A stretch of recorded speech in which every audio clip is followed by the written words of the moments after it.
you noticed overwhelmingly enough to catch your attention that people were coming in for sleep aids, melatonin and other either synthetic hormones or things that will modulate sleep levels above any other medication or prescription or Any aid. other Wow. supplement, any other category of supplement, it was far and away sleep support. And more often than not, it was melatonin. Welcome back to another episode of Cultivating Change, everyone. I'm your host, Alex Corey. Thank you so much for joining me today. Quick housekeeping note, I have moved from Podbean over to Spotify for podcasters. So if you are having issues finding podcast episodes wherever you're normally looking, give it a little bit of time because everything is republishing. And I'm excited to bring on today's guest. This is a fantastic chat on sleep. Probably one of my most favorite things. I'm a deep sleeper. As a primal health coach, sleep is like one of those core big things, and a lot of people have issues with sleep. So Amber Horn is a functional nutritional therapist and a massage therapist that she brings all of that nervous system regulation, sleep certifications, and awareness of sort of the biochemical interaction, nutrition, and just general optimal wellness in the human body to the sleep world and the different environmental triggers, nervous system states, and things that most people can make small improvements on to get better restorative sleep to feel more optimal. There's nothing that I know of that will more drastically improve my own health than better sleep. Introducing Amber Horn of the Cultivated Wellness Center. Hey, Amber. I'm curious to get your story, and I haven't had anyone talk about sleep, and I'm always trying to like pull it out of people who I know are interested in health a little bit, just because it's it's like the fundamental thing. Zero people that I know, myself like 100% included, do well on little sleep. Like you can get away with it, um, But at what cost? but at what cost? And yeah, it's so key to just feeling yourself, Oh, myself. Yeah. So I'm curious how you got to be a sleep nerd and if it was a problem that you had to overcome or what drew you into being a FNTP. And could you just give a little background on what that means and what AIP certified means and how you came to your work? totally. Well, I'll start with kind of my credentialing stuff and then move into the sleep piece. Sure. So right after high school, I actually went to massage school, Hmm. and I just recently retired from doing that after 23 years. So that is kind of how it all began. I knew even at that point, back in 2000, that I wanted to do something that was more holistically based, something in the health and wellness realm.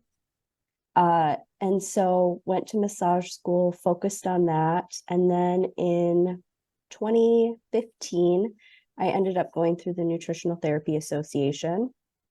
And the big push for that was actually my husband, who had previously been diagnosed with an autoimmune condition, a skin condition. And he really went through the ringer prior to that of dermatologists, doctors. He was on a bunch of infusions. He was doing Humira for a while, self-administered shots. Everything just kind of stopped working because we weren't getting to the root cause. And eventually they said, the next step's mild chemotherapy. So if you're interested in having kids, you should probably freeze some sperm. And I was like, we're not planning on having kids, but no, please go see a naturopath. And he did. And from there, we really saw the power of food and supplements and getting to the root cause there. So when I decided to go through the Nutritional Therapy Association, we focus a lot on foundations, digestion, blood sugar balance, stress, properly prepared nutrient dense food, things like that. So that was my focus. I kind of transitioned from massage over to that. And it wasn't until about, I want to say 2018, 2019 that I finally made the move into really focusing on sleep. And it was because I was doing an on-call position at this local kind of natural supplement wellness place. And I could not believe the amount of people that were coming in for melatonin and other sleep aids. I just was so surprised how much of a need there was for that kind of support. So then I really started doing deep dives. I did a sleep and mental health class. I did a sleep science certification. The Precision Nutrition has a sleep and stress certification as well. So I just really went into the deep end of sleep. But what's really fun to me is using all of my knowledge from NTA, the functional nutrition piece, and my knowledge of massage, relaxation, nervous system with that piece, right? And everything new that I've learned, and kind of rolling that all into one and really working with each individual client on what the true reasons behind their sleep issues are, or why they're not falling asleep, staying asleep, getting enough sleep, all of these pieces. So I've been able to take a little bit from each piece. That's a potent combo. Yeah, very specific. Usually I haven't heard anyone with quite that background. And yeah, the nervous system awareness plus the sort of the biochemical hormonal awareness within the body. Can you give me a little, I don't know if anyone's actually, I know what categorizes functional nutrition, but how would you define even functional nutrition opposed to nutrition? Regular nutrition. Yeah, I think that's a really great question. I have to say that for me, it's really looking at things maybe a little bit more through the holistic lens, whole body, right? How each piece impacts the next and really every other piece. But also when looking at maybe things like just routine blood work that you're having done, that there are reference ranges that maybe more traditional doctors or providers use, but using the functional, right? Like, okay, those might be the averages, but that doesn't mean that it's where it should be. Or for certain things, you actually want to be at the low end of that reference range, which I would consider the functional range. Gotcha. That's where you're really feeling amazing. But the thing is, it's slightly different for everyone. Yeah. True. Okay, so more of a individualized and optimal approach with a synergistic feel, tying everything together rather than just like you hit the range, check, move on. Totally. Yeah. And I don't know about you, but so many times I hear from clients, oh, my labs are great. My doctor says everything's fine. And they feel like crap, right? They still like this, something's off, something's wrong. My thyroid numbers or my fasting glucose, my A1C, it's all looking great, but I still have all these symptoms. I still feel like crap. Well, obviously there's still an imbalance then that we need to figure out.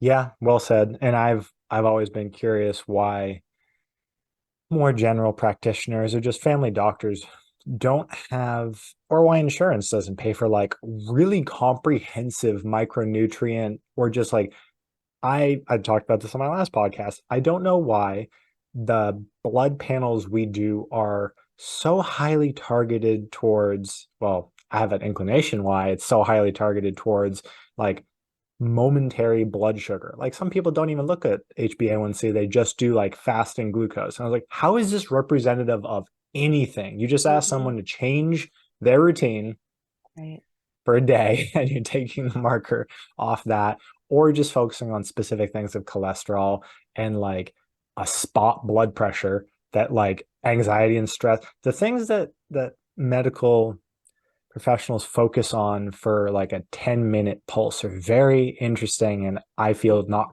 characteristic of someone's overall well-being. No, oh my gosh, I could not have said that better myself. What I often say is, your routine lab work, it is just a snapshot, a Yeah. very, very brief snapshot in time. What I care about Yeah. is how are you feeling every single day? You have to live in this body. Yeah. You have to deal with all its nuances and symptoms and all of that stuff. Like, that's what I want to know about. Let's get into the weeds on what those symptoms mean and what your, physiology and all that stuff is actually saying, as opposed to just lab work. Yeah, agreed. I love the new resurgence, well, the willingness of people to sort of do personal experimentation and have like continuous trending and testing. Like I personally can get overwhelmed with a lot of the biometric testing, or the, like a continuous glucose monitor, or a carbohydrate and fat, like a breath monitor, or I can get overwhelmed with all of the different analysis of my body. But I really like it when people take interest in trends and objective markers that correlate to how they're feeling in pursuit of, I think, optimal health. I don't know that anyone does those out of like obligation or begrudgingly. Most people, I think, are like, I want to know why I feel the way I feel at certain points of the day, and what patterns I'm doing. And I really like the experimentation aspect of it. Yeah. I do too. And I think it just comes down to this, almost this curiosity, Yeah. right?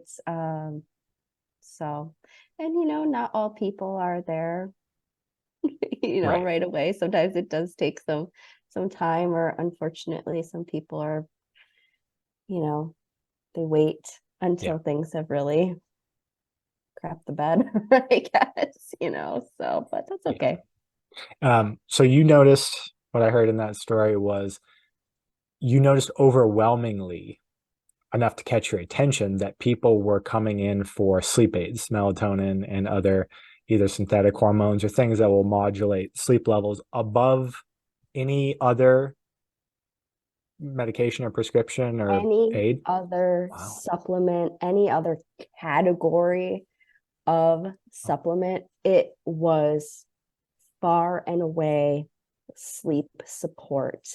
And more often than not, it was melatonin. Mm. And I have I have very mixed feelings on supplementing with exogenous melatonin Yeah. supplements. So already knowing that piece and having that, kind of having that belief system, it was so it was so eye-opening. I really couldn't believe it. Yeah. Would you mind giving me your your insights into melatonin and My hot take exogenous on stuff? melatonin, Yeah. yes. And explain what So melatonin is, if you could, please. yeah, so I melatonin is something that our body just naturally produces. It is our sleep hormone. And I'm going to use that word hormone because you can't just go to the grocery store, to the store, and pick up hormone replacement therapy. In Europe, melatonin is not even available over the counter. The US is kind of um, one of the only places that it is available. And so one piece of this is, I don't think it's something that we should be messing around with to the extent that, just the everyday person is. And I do want to say that I understand how frustrating it is when you can't sleep, and that's, might be the only thing that you know of. And I have great sympathy for that, being someone that struggled with sleep stuff over the years. So really, it's about education. This isn't Mm. about judgment. So I just want to put that out there Yeah. first. And if it's working for you, awesome. But there are usually things that we can do to help get off that. So that is one of the pieces. And I still feel like in the research that I've done, there's still a lot of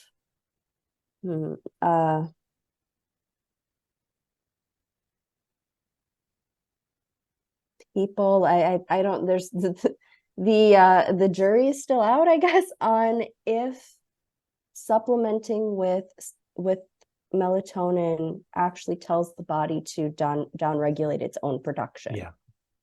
That's what Right. I've heard. Just kind of almost like a Yes. mini testosterone replacement. Like if you start this, be very careful because if your body will stop producing it naturally.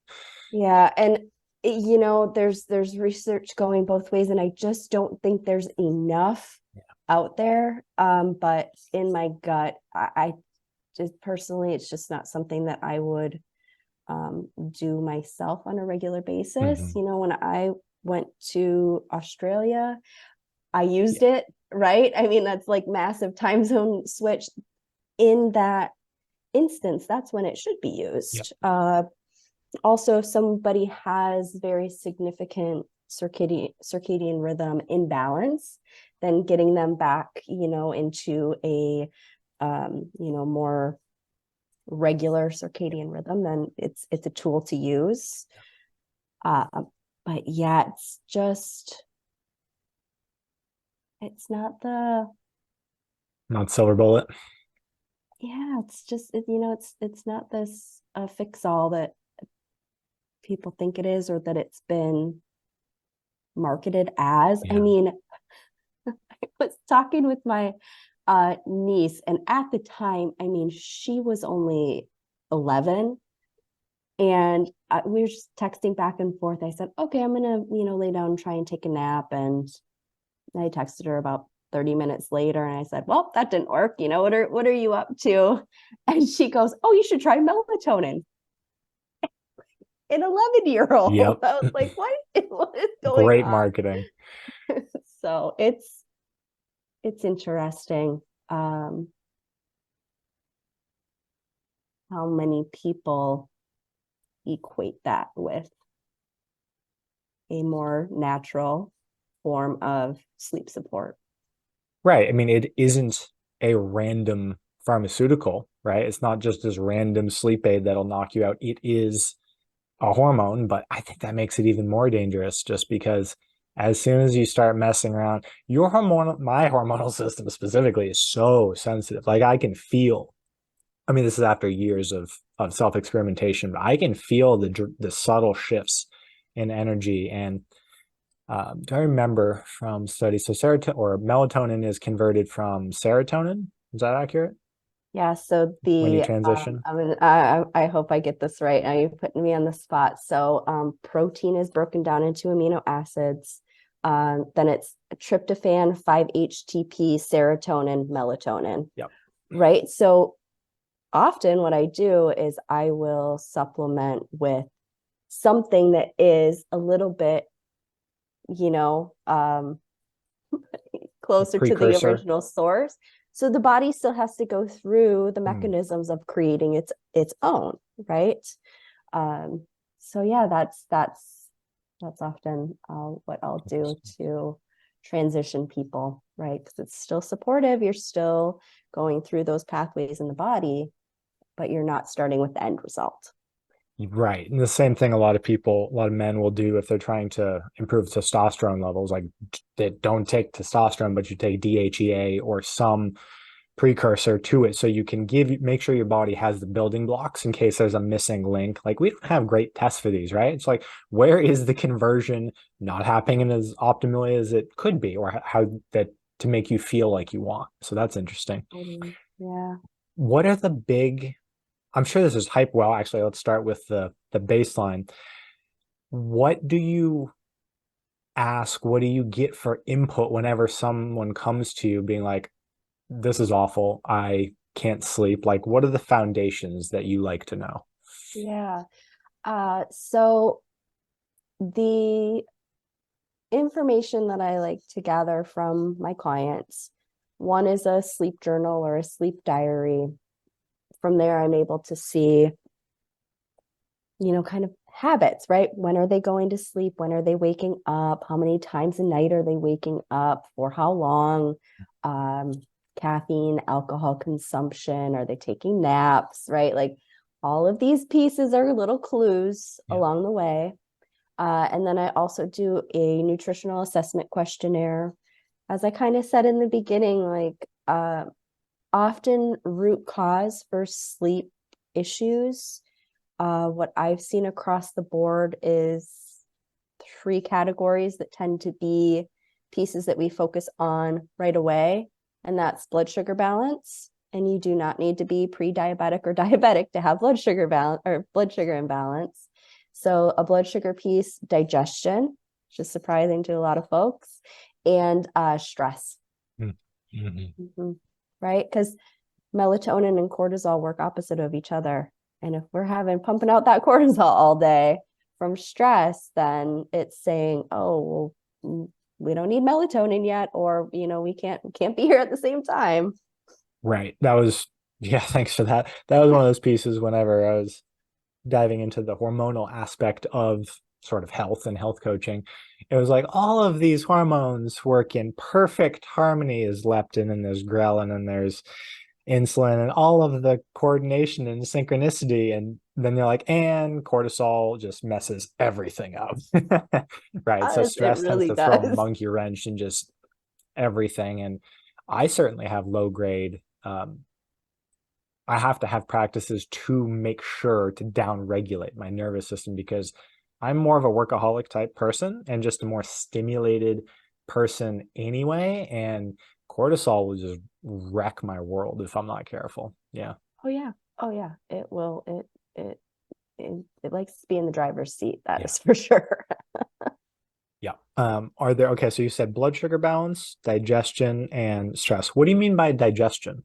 Yeah. So as was saying before, that cascade, in order to get to melatonin production, it starts with protein. Oh, But one, if we're not eating enough protein, and two, if our digestion is impaired, then the breakdown process right from the beginning from protein into amino acids is not there, right? I mean, if we're not able to adequately break down our protein, well then, we're kind of setting ourselves up for some imbalance, or maybe not enough of that raw right. material to for our body to work with. And I'm assuming you said tryptophan as one of the pieces in the conversion. And like years ago, before I started studying health, that's with Thanksgiving coming up, that's always the like, why do I feel so sleepy after this? And people are like, tryptophan. And I was like, Yeah, yeah, I actually think it's just because you eat way more than you would otherwise. And turkey has nothing totally. to do with it because I can eat a lot of turkey and not get sleepy. But it is true that tryptophan plays a massive role in the conversion process. Yeah, it's Yeah. so true. It is so true. Uh, and I mean, there are other, right?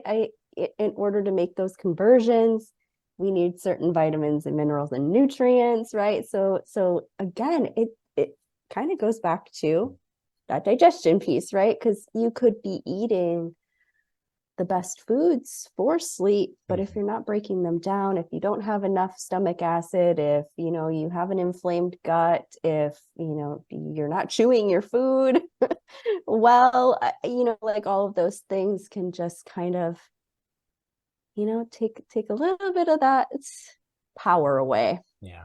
Yeah. And I got just a mild bit of triggering whenever you said that. I made a post on this last night, which is literally like, oh, I don't chew my food because I've been working through absorption and I just got into a test-based nutrition company. And there's a lot of like fear there because I'm put a lot of attention into my food, but I have a feeling I'm not absorbing it as well as I could be or digesting it properly just because I eat a lot of heavy stuff and I'm just not all that present. I don't do most of the practices that I tell my clients to do, right? Like chew your food 20 times, be with it, like maybe do a prayer over it. Like I work through it. So again, it's that like chronic low grade stress and everything that probably prevents optimal absorption, like you're Right. saying. And like that right there, I just want to say, like, that's foundational practices, right? We talked about that at the beginning, and often it's just reminding clients of those little pieces. You don't need to go off the deep end with all Right. of these, right?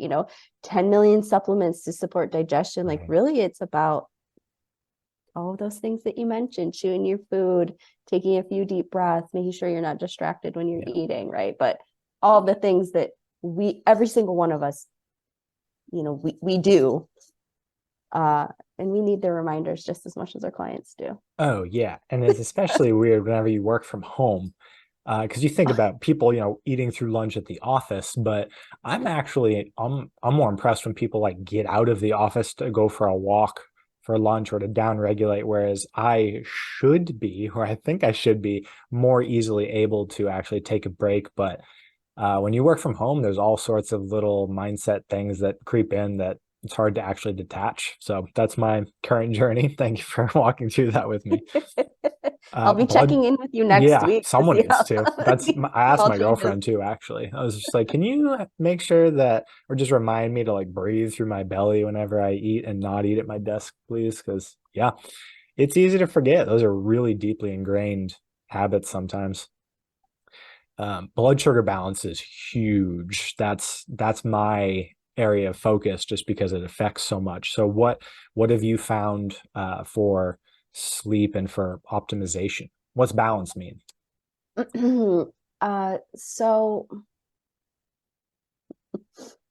there are a couple different pathways, I guess, I'll say, for this.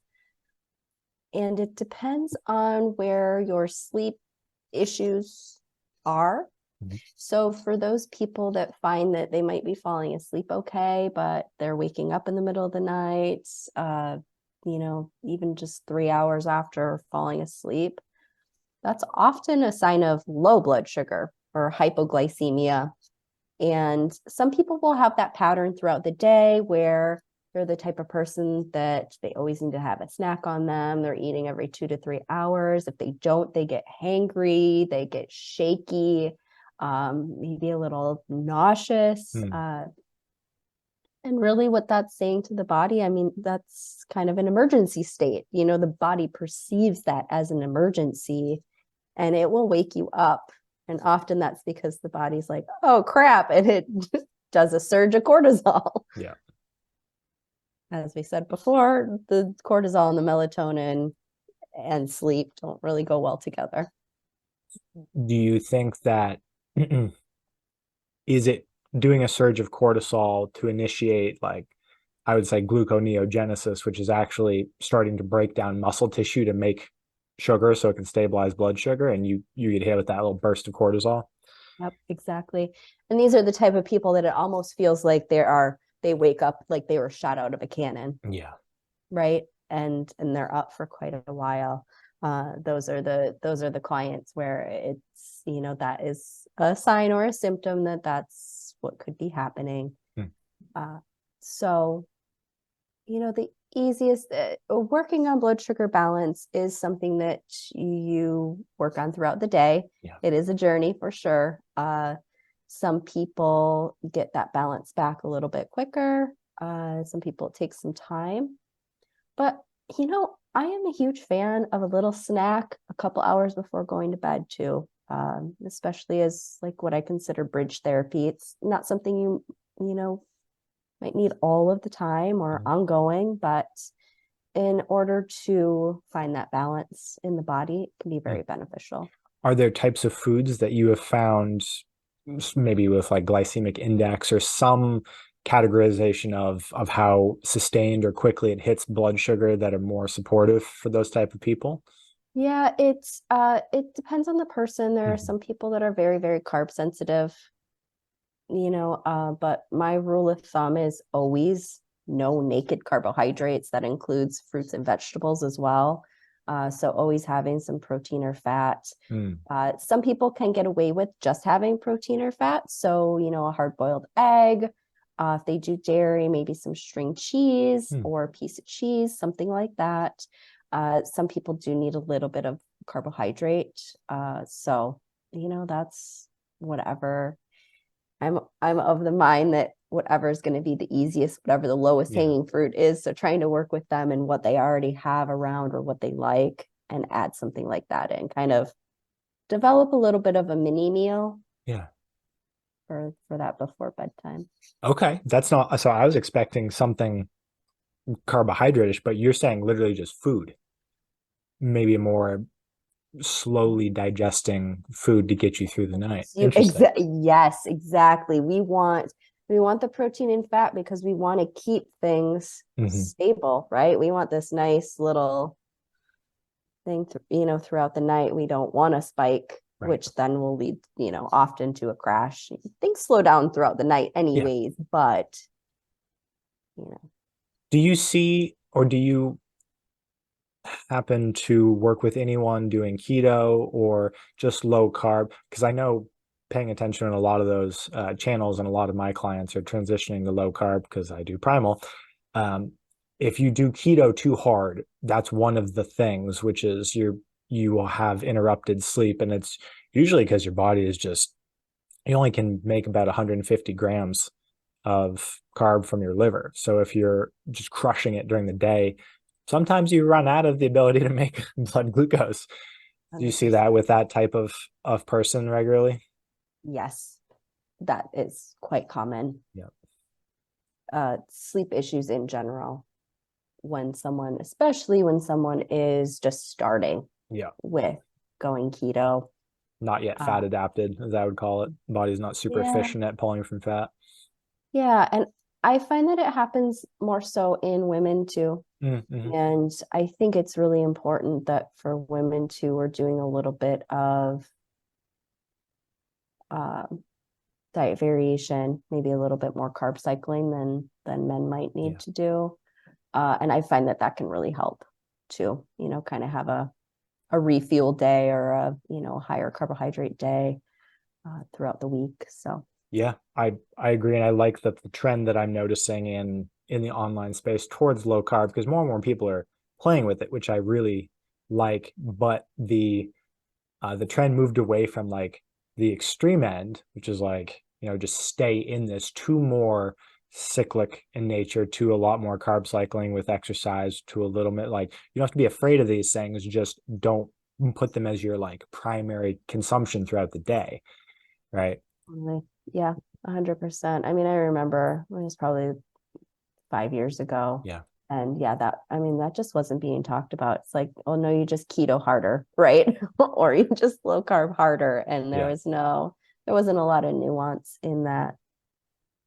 Right. I think the people who were doing it, because I pay attention to Thomas DeLauer, and he's probably one of the like gentlest and most adaptable voices in that space because he had that was his story. He had a massive amount of weight loss on keto, but he didn't look good a couple of the times, especially after he had a kid. And he was just like, yeah, everyone was like, the things I would have done differently had I known. And it was basically just keto less hard.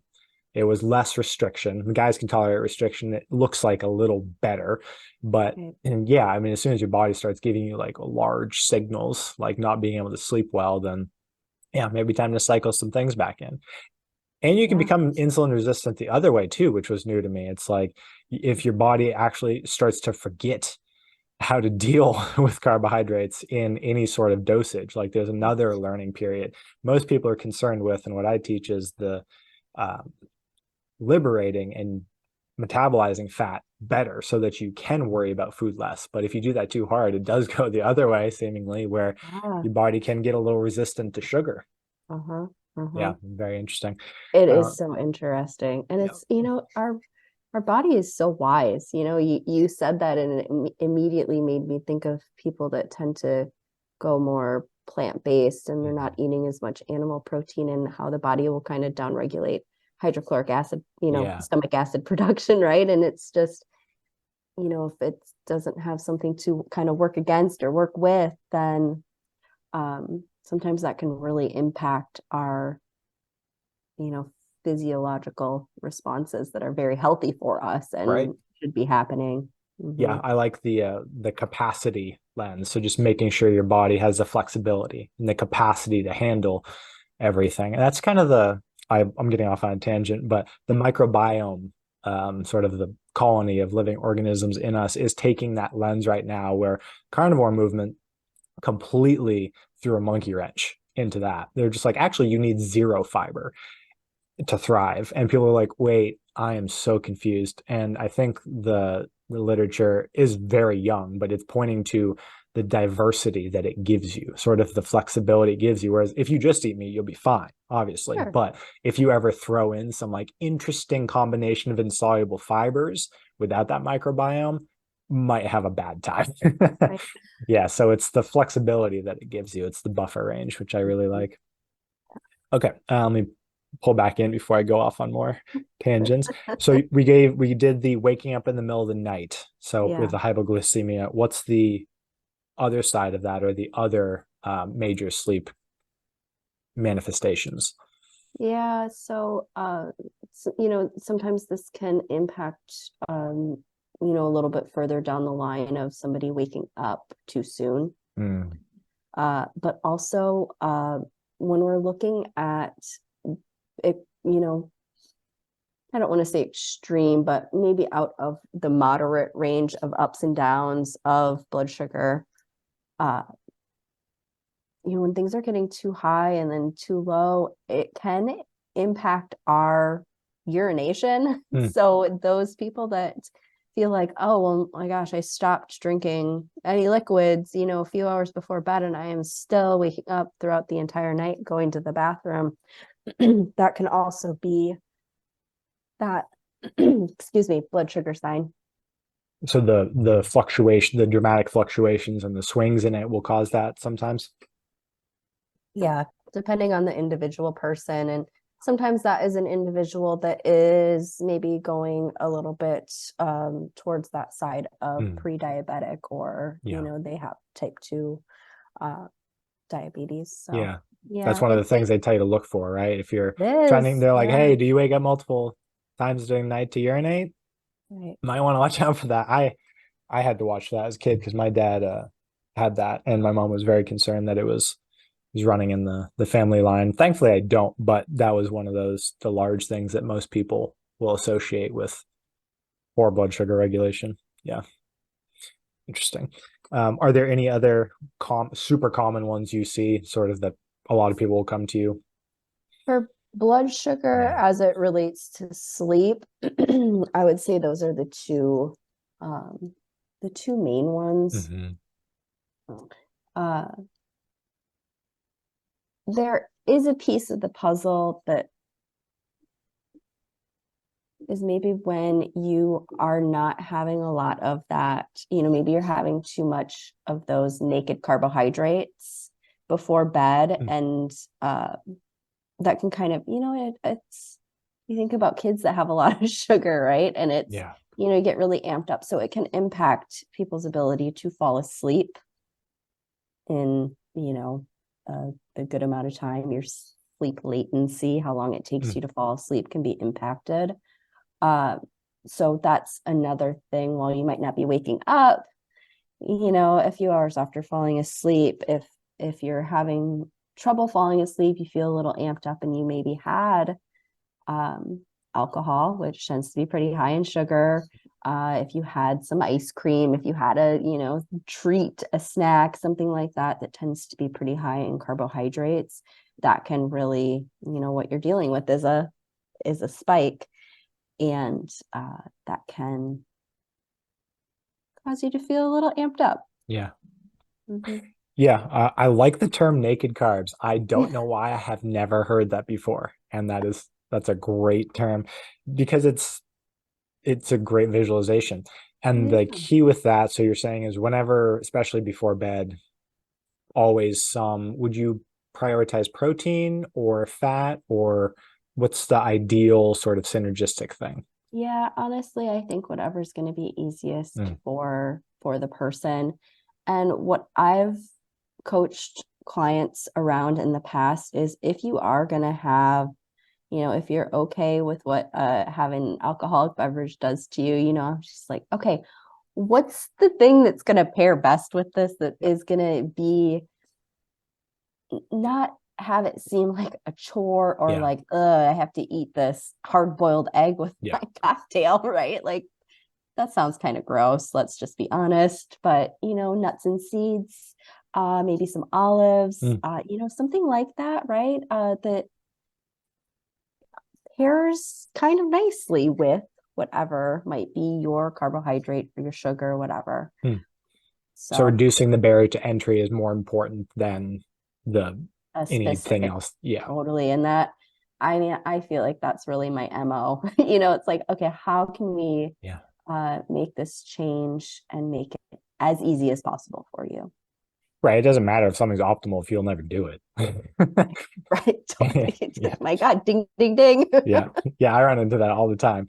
Or people will ask me sort of what's the optimal, and we can get into the weeds because I like the optimization side. And I was like, yeah, but are you going to do this at all? Like I'm in the water world and people get lost in optimal. I mean, I got lost in optimal water. And what I ended up telling them is, will you actually do this protocol? Like, we want this to be as seamlessly integrated and easy into your. I think that's where most things are trending. Is there's a lot of things that suck our bandwidth on a daily basis, and health in general. When people have to start turning inward and focusing on something about health, it is literally, that's why people would rather just take a pill, right? I get it. It's easy.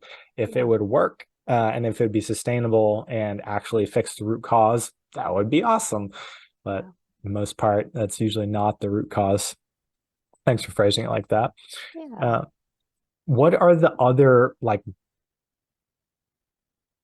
big, any lifestyle factors, or what are the overwhelming things you've gathered from your experience in dealing with sleep? Yeah, I think the environment piece Mm. is huge. I think that a lot of folks are really becoming aware of that and how it does impact sleep and sleep quality for sure. Um, and that's often something, it's part of my intake. Mhm. That's something that we go over. Again, it's often very small tweaks, Yeah. right? That we can make that don't take a lot of time, energy, effort, money. So that's really great to be able to make those changes. Um, so that piece, and it's it depends on the person. Often it's a combination of the things that I already mentioned, right? Yeah. Digestion, blood sugar balance, stress. Um, and I would say for probably 75% of people, that's really, making sure that those pieces are all balanced. Hmm. That really kind of knocks it out of the park. Do And you it's see any creeping up of light exposure for a circadian rhythm, or do you see a lot of like blue light is making the headlines finally? And I'm wearing these weird Yeah, glasses because I have a ring light in front of me. Does anyone report? I don't even know how you become aware of that, actually. Do you ever mention lighting? yeah. So that's something that I consider as part of environment, Yeah. for sure. So one, coaching people around time of year too, Yeah. right? Of when it gets darker earlier, really trying to have soft light, because light into the eyeball, anything in the blue light spectrum is suppressing melatonin, Right. right? So if we're looking at a computer, if we're looking at the TV or tablet or phone, what have you, right up until bed, that's going to suppress our melatonin production. So having some sort of an alarm, Mhm. right, or something like that. Blue blockers, especially the ones like you have, the orange ones, those are the best ones after the sun has set, Yeah. especially, right? Yeah. That is what you need, not the ones that look like mine, where it's just like a little bit of film and they just look like regular glasses. No, you really want those because Yeah. Yeah. I've that's what's noticed a going to block the huge blue. difference just in my charged level because I do a lot of lot of computer work later into Hmm. the evening than I would like to, especially Yeah. if I'm on a podcast with, or just anything where I'm on camera with a ring light in front of me. I Mm. will feel mildly radiated, literally Yeah. irradiated if that is beaming at me. So I try to reduce, especially my eyeballs. My skin's obviously still exorbitant. And there was a random article or a study that freaked me out, and I try to forget about it regarding sleep, but it was in my coaching curriculum, and it was like pulsing an LED on the back of someone's knee. They were hooked up to a EEG or something that just Mhm. measured brainwave activity, and just pulsing an LED on the back of someone's knee when they were sleeping, they could see the activation in the brain. I was like, don't tell me Yep. that. So Yep. the I photosensitivity of skin too. totally. I also saw a similar study where they just uh, used a light on somebody's toe, Yeah. literally like the smallest part of the body, and yeah, saw that those levels change. So yeah, I like to say cave like, Cave like. Little House on the Prairie. I mean, like we're going way back, right? For the type of darkness that we Yeah. want. Something that I learned in a class to figure out if your room is dark enough is to put your hand in front of you, arm's length, and wave your hand. If you can see your hand moving, it's too bright in your room Yeah. at night, which that's tough That's to tough get with that level all of of the darkness. electronics. Yeah. I mean, Totally. just one little, like, I always noticed my toothbrush, electronic toothbrush, the blue LED that indicates it's charging. If I have my bathroom door cracked open, I can see illumination. That is such a small LED, right? Totally. So you can get really overwhelmed with this too, because Yeah. if there's, so many electronics in the bedroom, so it is challenging. At one point, I told my roommate, um, maybe a year ago, it's like just go and put black tape on all of the Yeah. LEDs. Oh my gosh. I did an Instagram reel a while back on that. Electrical tape is great. Yep. They do have things on Amazon which are, light blocker stickers. Yeah. So those are really great. But yeah, oh my gosh. And hotel rooms are the Yeah. absolute worst when it comes to all of those lights and stuff. Yeah, and the curtains are never blackout curtains because I'm very spoiled, and I need a lot of sleep for one, but I could do 10 hours a night in the winter, easy, no problem, and just sleep through it. But blackout and sound blocking curtains everywhere, and it gets really dark. Like it's kind of scary. It throws me back to childhood. Mhm. Yeah, because I mean, most of the time there's some light, right? Just if you're not paying attention to it, it's hard to actually have a total cave-like experience. But it's Yeah. also weird how quickly your eyes will adjust. Like if you do just a walk in the evening, like our bodies are pretty adaptable. We just don't ever really give them the ancestral scenarios to adapt in, which is why I like primal coaching. It's weird to see that your body can actually cope with most things. It's interesting. Any other big ones in environment? Let's see. I mean, one of the very first recommendations that I make for people is morning light into Mhm. your eyeballs, no contacts, no glasses if you can do it. Again, research jury is still out if contact lenses or glasses especially Yeah, block, some of the rays from the sun that we need in order to reset our, have a yeah, healthy circadian rhythm. So that's always it. And really, I mean, even if it's 5 minutes after lunch, getting outside as much as you can throughout the day yeah. is so incredibly helpful. I mean, if there was one recommendation that I would make to every single person, it would be if you can get outside, ASAP in the morning, even if it's for 5 minutes, and then little pieces throughout the day while the sun's still up, it's going to be one of the best things that you can do for your sleep quality.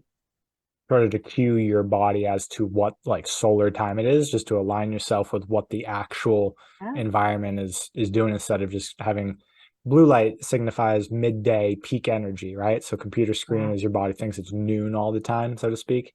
yeah. Yeah, Yeah, exactly. interesting. And it's often people will get into this, I don't know, habit, or it's easy to think, oh, this cortisol, you always think about cortisol being bad, Mhm. or it's cortisol is the reason for this, so it must be bad. But that's not true at all. We want cortisol to be high in the morning. That's what gets us up and gives us our energy and our kind of like get up and go. And the sun helps with that. But it also helps with that melatonin production at the end of the day. And those two should be working opposite of each other as the day goes on. So cortisol should be high, melatonin should be low at the beginning of the day. And then they kind of do this sort of thing. So the sunlight helps with that. Thank you for that. Mentioning that transition, is there like is there a natural transitory period? Like, how long does it take if you didn't have any aids, if everything was working correctly, um, if we were out in nature, so to speak? Like, is there a time period that's normal for sort of um, a nice smooth wake up or an easy wind down? Like, how long should, quote, it be taking for like a nice transition? Yeah, that's a fantastic question. I honestly think it depends on the person. Mm, Um, I like to say about, at least for getting ready for bed, right? An hour is great, hour and a half, somewhere in there where you're really being aware of your lighting, especially. And, something, having a list of activities, I'm going to say that because that makes it sound like it's energy inducing, right? Which we don't want. But reading from an actual book, not a Kindle or something like yeah, that. print book. Yeah. Um, if you like art, even just coloring or, knitting, crochet, needlework, things like that. Yeah. Just hanging out with your pet if you have a pet, right? That's very relaxing to the nervous system. Uh, chatting with a friend or, your partner, Yeah. all of those things. I got to be honest, mornings are so tough because often people have to get to work at an Mm, hour that is probably outside of what their yeah. actual sleep schedule is like. And one of the things that I tell all my clients is if you have the flexibility and you can start a little bit later in the day to make it work with maybe your unique chronotype, right? Please do that. It's one of the best things that you can do. And some people really love a long morning routine, Mm, and some people don't need as much. But I think that if you can take it a little bit slower, have a little bit, more time to sleep, that is fantastic. One of the best things that you can do for your health. If that's not the case, I am a huge fan of those alarms that mimic the sunlight yeah. because I think they're a little bit gentler. They don't cause such a drastic spike in cortisol. Not such an affront to our nervous system to wake up to. It's not really a great place to start your day from. Yeah. My girlfriend just got one of these, and I was like, how do I not have one of these? Like, it was amazing. She found How do it. you not have one of I don't those? know. Well, because in the summer, I don't set an alarm and I wake up at the same time, 6:30-ish. Winter, maybe 7. It's been creeping later and later, but I black out my room and my body will just wake up. And I was Yeah. like, okay, I guess I'm getting up. But she bought I mean, it wasn't that expensive.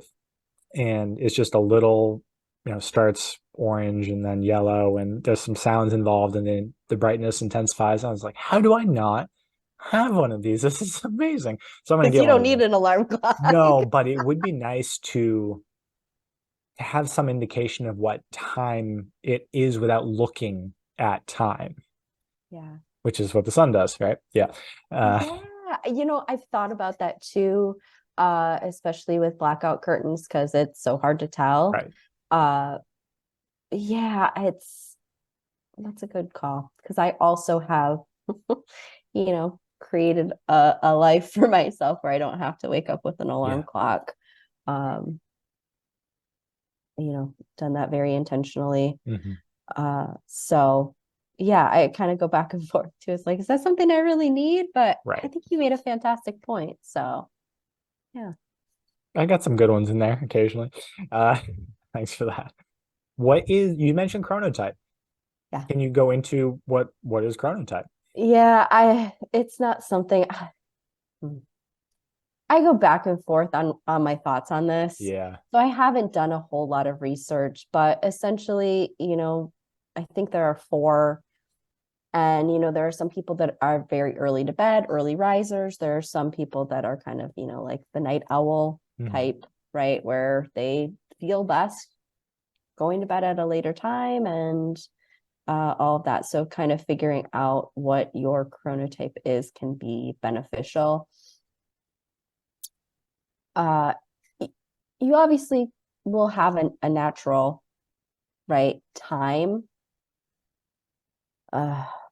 I think that sometimes that can kind of cause a little bit more stress and anxiety around sleep than maybe the benefits that it offers. I don't know. I have mixed feelings on it. I do too. There was a study, and I always think about this. I was like, chronotypes are great if you're in civilization with all of the external inputs. I think the study they did was, or it might not have been like as rigid a study, but it was they basically just took people camping. And they're Yeah. just like, I think it was in the fall. And it was like, what will happen to your whatever you think chronotype you are if you're removed from all of the external inputs? And everyone basically got tired and went to bed at the same time. And it was about, an hour or two after the sun went down, and it crept earlier and earlier the darker it got. And like everyone reverted back to, for the most part, I'm sure there's some outliers, a normal-ish quote chronotype, which was you're sleeping when it's dark. But there's definitely large variations in that. And that's not really applicable to people because we don't live in the woods, but it's always interesting to think about what your genes or what your body is actually asking for, given with epigenetics taken out of it. So all of the environmental stimuli sort of pulsing you and sampling and giving you different cues. And I think, most people don't want to be awake at 4 a.m. So it's just which, a couple hours on either end. What are you playing with? But yeah, I'm Yeah. an early to bed, early to rise person for sure. Yeah. Yeah. So am I. And, for the most part, I stick within kind of an hour of that, just depending. There are some days where I'm just like, I just don't feel like going to bed yet, right? But it still doesn't go, if it's past 10 o'clock, Right. that's something is majorly wrong. Or, there's right, some weird, I have a overnight flight, which I try and avoid at all costs, but sometimes it happens. So yeah, I don't know. I think you hit the nail on the head with in modern times, right? It can offer a little bit of information, Yeah. but I think we're all too unique and our lives are so unique to us that it's hard to fit everyone into a chronotype. Yeah, and part of the reason I like them is because it's like hey, it's okay if you're the way you are. Like you don't have to fit into a random mold, right? That's the Yeah. benefit of just different types of things. Just like it's totally fine if you're this way. If you're a night owl and you're super creative at night, great. Just the tricky part is figuring out how to design your life around it and not It is shaming yourself for it.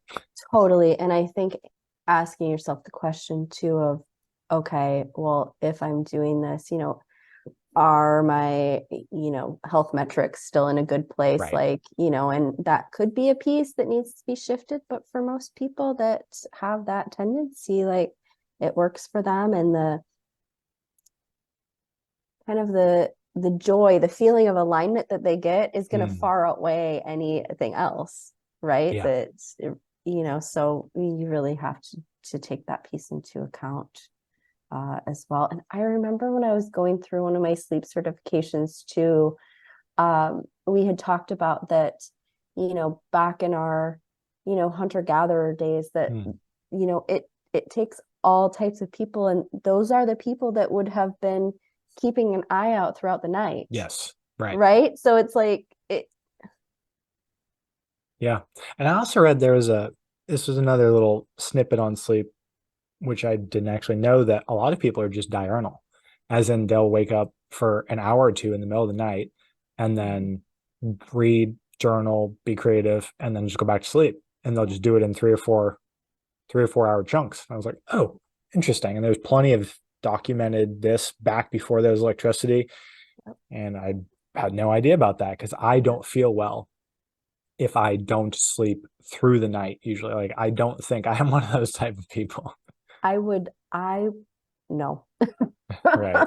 Also, I can just feel, I don't know if you get like this too, where if that does happen or if you don't get a good night's sleep, like I feel like I almost like I have the flu, like this Yeah. kind of like body ache. I feel nauseous. I mean, Yeah. It's it rough. is not Everything good. is dysregulated for me. Yeah. My appetite's Mhm. dysregulated. And I think most people, right? I was going to ask, what are the like, maybe if someone doesn't know, because sleep is so nuanced, right? Sleep quality is a thing, sort of the sleep cycle. We can go into any of these if you'd like, actually, sort of like what is a sleep cycle? What are the different parts? That's a little more of the sciencey aspect of it. But how would someone know, maybe they're not consciously aware, if they're not sleeping well, other than the obvious Um, thing, like they're waking up in the middle of the night? But how do they know if they're not getting like deep sleep or totally. restorative sleep? The biggest one is if you've gotten 7 to 9 hours of sleep and you wake up and you're still exhausted, if you wake up and you don't have any energy, if you feel like every single day you need a nap, you're getting a bunch of sleep, but you still need to take naps throughout the day. Like those are big signs, for sure, that things are maybe not where they should be. The waking up in the middle of the night, the not being able to fall asleep, not getting enough sleep, waking up too early, are all pieces that are a little bit more obvious. Yeah. But really the energy throughout the day. Also, immune health, Mm. I remember I had, she wasn't a sleep client, she was a past massage client of mine. I ended up getting assessed for sleep apnea, had sleep apnea, got a CPAP machine, had so much energy, and was getting sick a fraction of the time. I mean, Mm. this is a person that was getting sick probably every month or every other month. She was going like 6 months and more without any sort of cold or anything like that. So, Mm. the connection between immune health and sleep quality is very strong. Yeah, and from what I've looked at, it just creates such a huge buffer in all other areas of like bodily function and or just stress tolerance in life. Like if you get a full night's sleep, you can almost have a poor diet, or just everything can fall a little to the wayside. But if you're getting awful sleep, everything else needs to be so much more important. Like Yeah. nutrition needs to be low inflammatory and plenty of water, and all the other things heighten a little bit. But sleep Yeah. is, I think it's the most important one. I agree. Yeah.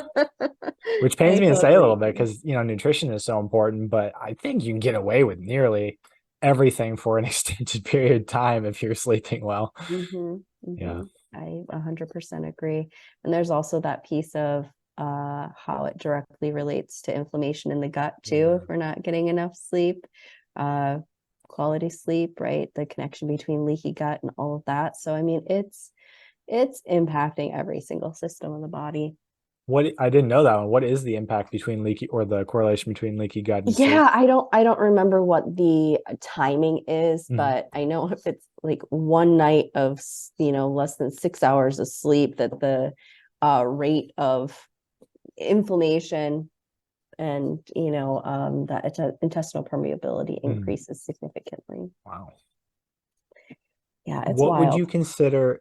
So there's a big debate on napping, right? And Mhm. Matt Walker, kind of the sleep diplomat, kind of made this a thing.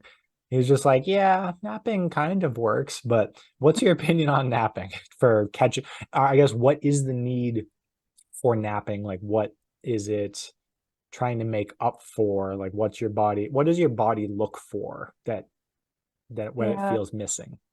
Oh boy, this is a deeper topic than what you Yeah, would think. right. Okay, so one, our body naturally has a dip in temperature between like 1 and 3 p.m.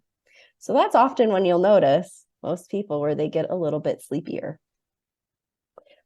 So a way to kind of offset that would be that's when you get up and you're maybe a little bit more active. Maybe go water the plants, maybe go for Mm, a walk, just, do the dishes, throw some laundry in if you're at home, or right, just do a couple laps around the office. mm, That sort of thing. Uh, I find that at different points in my cycle, I am definitely more tired. Those tend to be the times where I will, if I've gotten even good, really good sleep that night, sometimes I'll, take a nap. My rule for 99% of people is a nap that's 30 minutes or less, mm, because then you are not getting into the deeper parts of your sleep cycle. mm. You're cutting it off before, you're kind of in that light sleep space, and you wake up way less groggy. It tends to not impact your sleep quality for the night, because you want to build up your sleep drive Mm. as the day goes on. And taking a nap takes your sleep drive, which goes from not sleepy when you wake up to super sleepy, and it kind of cuts it off a little bit. So you're here and then it does this. And so it takes longer to get to that sleepiness. What parts of the sleep cycle are you trying to not dip into with a nap? Yeah, that's just the deeper sleep. Is I So always that's get these where mixed it's, up. Is non-REM the deeper sleep where your yes. muscles are paralyzed? Yep. Right. Yeah. REM is Right. the I first mean, part, like, which is yeah. and I always get this mixed up. going back to that um, alarm clock that mimics light too, Mm, that can often prevent that from happening. I was just talking to a friend about this. She's like, I feel so groggy when I wake up in the morning. And I was like, mm. do you wake up with an alarm clock? She's like, yeah, most mornings. I was like, you're probably waking up in the middle of, a deep sleep Oh, cycle. And that's not going to feel nice. wow. I never thought about that. Yeah, I was like, of course my sleep cycle would end right when my alarm clock went off. Yeah, that would almost never happen, right? No, right? I mean, what are the chances, honestly? Um, we as the night progresses, we have less deep, our deep sleep shortens and our REM sleep increases, right? Okay. Uh, as we get closer to morning. So, but I mean, the chances are still there, right? Right. Well, that's a good question, actually. If you can prioritize sleep on this end, will that, like, do you have better chances? So is there like if you go to bed early, you're more likely to get a lot of the like restorative and cleanup work done, or is there something that works like that, or just completely different per person? Yeah, I think it really depends on the person. Hmm. And I think that's what's interesting too about like looking at it from through a lens of curiosity, and maybe playing around with, 1 week, Hmm. maybe try and go to bed, a little bit earlier, a little bit later, or see if you can sleep in a little bit, like play around and see, is there a sleep, you know, I'm just going to call it a chronotype, even though it might not Yeah. fit into that, right? But is there one that works a little bit better? Because sometimes we never know because we have a job or we have Yeah. you know, and often we'll use the example of, well, what do you tend towards when you're on vacation, or if you have time off of work, or if you don't need to set an alarm? That can be a good indication. Okay. Yeah, that makes sense. And I'm gonna come after type A's, myself included, for a minute. What are the reasons to not just get less sleep, like 6 or less hours, as I would consider it, and just run off of stimulants for the day? Like what is lack of sleep doing? Why why should you not do it? Yeah. Well, a couple of the things that we've already mentioned, right?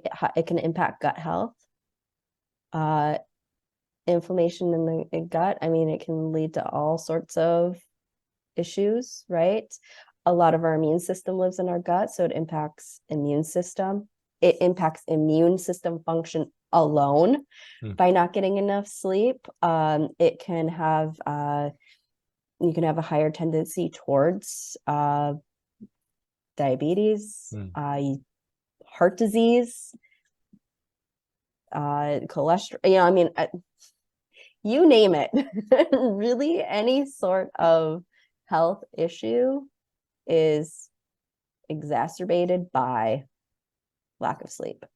And what marker or what line in the sand would you consider nightly lack of sleep?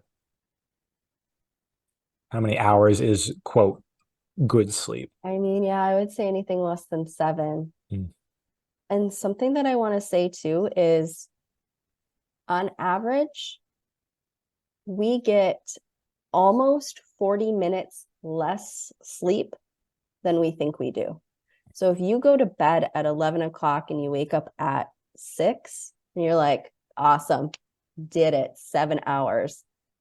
Sorry, but no, you actually got, you know, what, 6 hours and 20 minutes.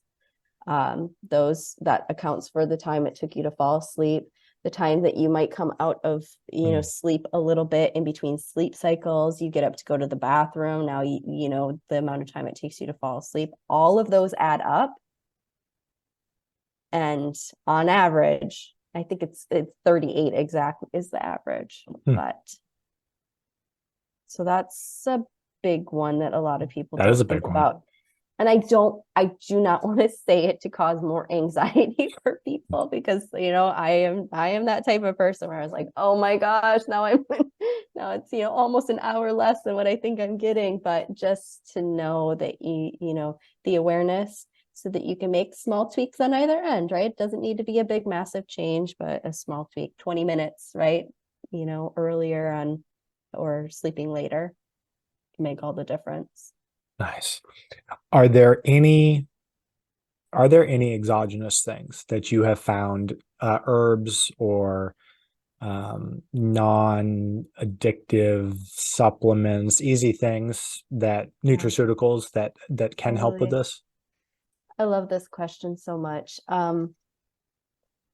Because often when working on the foundational pieces that we've mentioned, we do need some kind of bridge therapies. But those bridge therapy recommendations depend on what the the root cause is, right? So, for the blood sugar piece, we talked about, like, that's kind of a adding food in Yeah. piece that I recommend. If you find that cortisol, might be the problem, stress might be the problem, lifestyle pieces. There's a supplement called phosphatidylserine that I really love before bed, that helps with cortisol and kind of bringing that down. Almost every single person is deficient in magnesium. Yeah. So Hmm. a great magnesium glycinate, different types of magnesium, because there are some people where pain or muscle soreness is part of why they can't sleep. So Epsom salt baths, maybe a topical magnesium.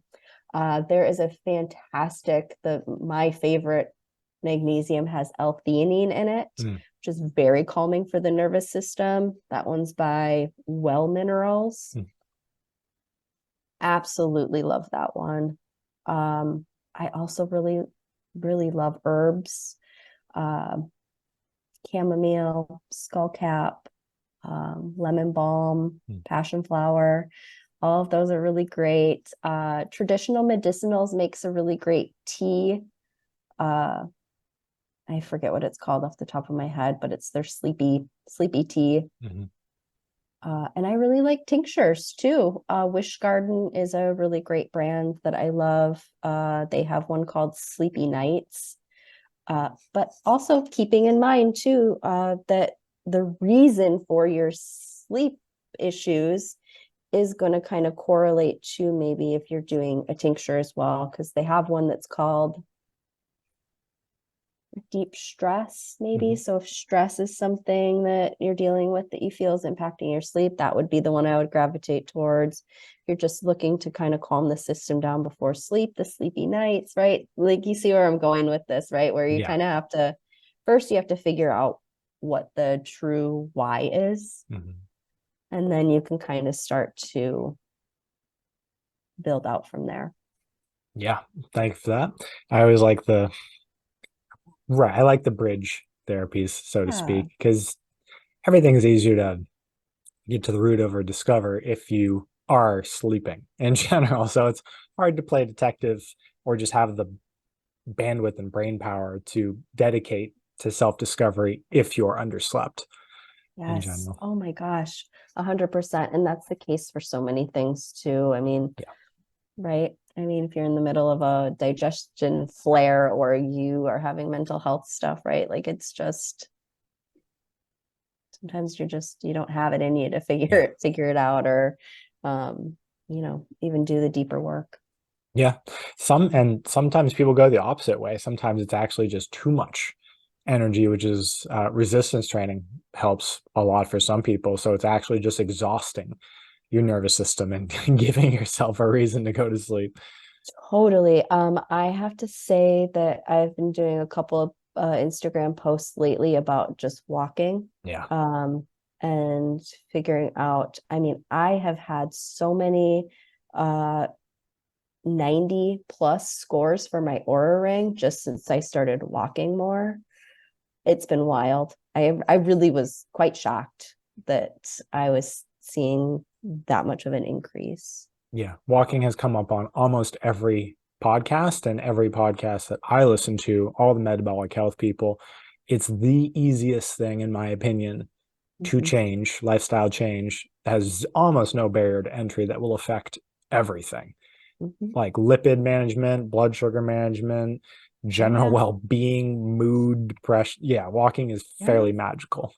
And if you can do it outside, then it's Right. getting those pieces that we talked about with with just the getting the light into Yeah. on your skin and into your eyes. Yeah, if you want to habit stack right after you eat. So that's kind of the Yes. best time to do if you're going for maximum benefit, like after Yeah. breakfast, after lunch, after dinner, just to reduce your circulating blood sugar and stabilize everything and actually move everything. And it helps digestion. It's kind of just the like, if there is a silver bullet, like Yes. walking is amazing for humans. We Yeah. diffuse muscle tension. It does a whole bunch of things. Oh my gosh. Yeah. Yeah. I could not agree more. I am such a huge fan of walking. Yeah. People get very I pay attention to a lot of the walking posts, and people get very sciency, like I tend to about it. They're like, "What's the maximum benefit? Should I do this for like 45 minutes?" And it's always like, "It doesn't matter. Just No, whenever you can walk. If you want to exactly. stack, like I just said, 15 minutes, 15, 20 minutes after a meal will give you the maximum benefit for absorption and digestion and all of that, so you don't feel it just sitting and digesting. But yeah, whenever you can walk, I mean, there's no detriment unless you're physically injured, and even then, like blood circulation helps everything recover faster. Right. Yeah. Did we miss any huge topics that you want to cover or points? No, I don't I don't think so. That was a I good don't. broad stroke. Yeah, we Yeah, covered a lot. Yeah. we did. We did. I know. Um, yeah, I feel like those are really the kind of the pillars Hmm. of sleep. And like I said before, we can get there are some people where we really do have to get into the weeds of detoxification, parasites. I mean, like you name it, and it could be impacting sleep, but you really can't address those things without getting the foundations situated first anyways. So it always comes back to those foundational pieces. Nice. Thank you for the deep dive. If you want to learn more about sleep and how to work with you, and just you have a ton of great tips, you want to give social media and wherever people can follow your work. Yeah, that'd be great. So I'm on Instagram at Cultivated Wellness Center. And that is also my website. I have some blog posts, but not super active there. Instagram is usually where I hang out. And I have a bunch of offerings on my website, some freebies. I have a little mini sleep class that is really great for just kind of getting started with all of the things that we talked about today. And then I also have one-on-one sessions too. So it's all on my website. Perfect. I will put those in the show notes, and I'm going to dig through because I'm sure I can find a couple, and you gave me a couple to try, because sleep is one of those things that I so look forward to. And if there is something that I would like to optimize, since it doesn't require doing anything, I definitely want to be able to sleep a little more deeply. Totally. Thank Who you so much for doesn't, showing up, right? Amber. Thank you so much. This has My been pleasure. so much fun. Likewise. I hope you enjoyed the podcast, everyone. I certainly did. This was one of those that just lights me up afterward, because I just love sleeping so much. If any of the things Amber said, any of the supplements, herbs, teas, any of the specific modalities she named, I will put in the show notes below.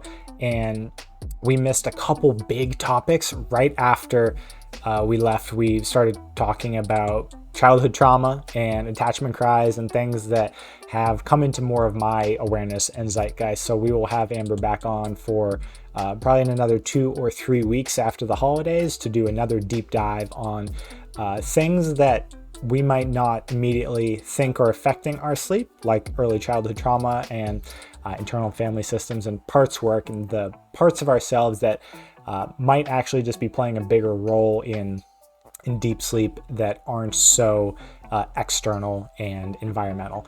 Until next time, everyone, thanks so much for tuning in.